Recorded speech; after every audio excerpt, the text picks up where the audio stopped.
Chris, Wilmington police say 16-year-old black male was sent to the hospital this afternoon with life-threatening injuries after he was shot 2 to 3 times on Henry Street. WPD say the shots fired call came in around 1:40 this afternoon about the incident at 414 Henry Street. Police say the suspect is a black male wearing a green hoodie. He fled from the scene heading north where the shooting happened. That suspect is still on the loose at this time. This is the second shooting involving a teenager on Henry Street in the last month, but police don't think there is any relation between the two incidents. WPD are asking if you have any information on the suspect or his whereabouts that you call police. Stay with WWAY for the latest on this developing story. Chris? Sergeant Albert E. Higley of the 22nd New York Volunteers and the 16th New York Heavy Artillery left his home to fight for the Union cause in the Civil War.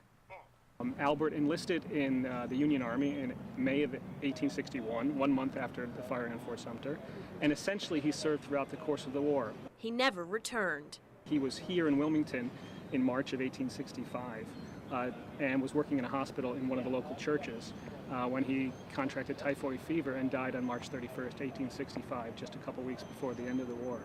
But today, Higley's family was able to honor him for the first time in 150 years, thanking him for his service and celebrating his life. It's funny to have lived most of my life kind of knowing this person that you could never get to know face to face.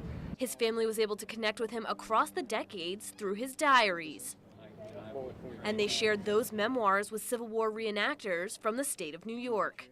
You know, seeing how they lived and seeing how, their uniforms and accoutrements and the hardships that they went to, it brings it out of just reading a history book. Higley's journal entries and letters not only touched his family, but others as well. He's a fellow veteran and he fought for the Union. He's a New Yorker just as much as I'm a New Yorker. I fought in Afghanistan with the New York Army National Guard and, being here, supporting and honoring a federal soldier who is buried deep in, at what the time when he passed was enemy territory. And now finally, Higley received the honors he went without for over a century. Early this morning, an armed robbery at the Red Roof Inn on Market Street sent one man to the hospital in serious condition and sent another man to jail. At around 4:45 this morning, Wilmington police responded to a call reporting an armed robbery at the hotel. Police say 24-year-old Sherrod Bryant approached a woman at gunpoint and demanded money. When the woman's husband got involved, Bryant allegedly shot the man in the chest area. In a statement, Bryant's mother said, quote, "We want to say that our prayers and thoughts are with the victim's family. We are hoping for the best outcome in this situation," end quote. Bryant is in jail under a $2 million bond. Coming up, more details on this morning's incident. In Wilmington, Taylor Yakowenko, WWAY News, Channel 3. 680. Those are the numbers that replaced the name of Bronya Merlin for 6 years. 6 years she spent inside Auschwitz. It's a terrible thing. To tell you, just I say I have to let the world know what kind of monster Hitler was.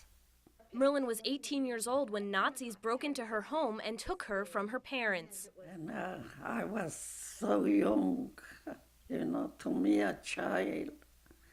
Terrified, she was dragged into the street. I don't know what to do, so I'm gonna run in empty houses and hide. But she couldn't. Merlin was forced on a train and then to the camp, to a living nightmare. I was very hungry. Bones. I was fat. Dancing, singing, like an 18-year-old girl. But that youth was robbed from her. In fact, Merlin says one of the only things that kept her alive was her faith, pushing her to survive. Let me live. Merlin's daughter, Reba Alper, says she has always admired her mother's devotion to faith. I don't think I could be as strong a person as my mother was, because I don't think I would believe in anything after going through what she went through. Merlin made it out of Auschwitz, a place where an estimated 1.1 million did not survive. After her release, all she wanted to do was speak to her lost parents. I say I live. You see, Mom, I live. In Wilmington, Taylor Yakowenko, WWAY News, Channel 3. What started out as a small leak inside a sprinkler head turned into a big problem which shut down the Brunswick County Courthouse today. When crews came in to repair a small leak in the sprinkler system, But that particular system turned into a gusher. It began in one courtroom. It has spread throughout, not throughout the courthouse, but into a number of the courtrooms. the water leak started in courtroom 4 on the second floor and spread to numerous rooms on the first floor, including the largest courtroom in the building. Officials say there is significant damage inside to the ceiling, drywall, and carpeting. No documents were lost, and all court appearances will be rescheduled. Court officials say there is a large crew working on the problem, and they hope to have the building back up and running as soon as possible. For now, though, the courthouse will be closed Friday for anyone who had a case scheduled and jurors. Coming up, more details on that leak. In Bolivia, Taylor Yakowenko, WWAY News, Channel 3.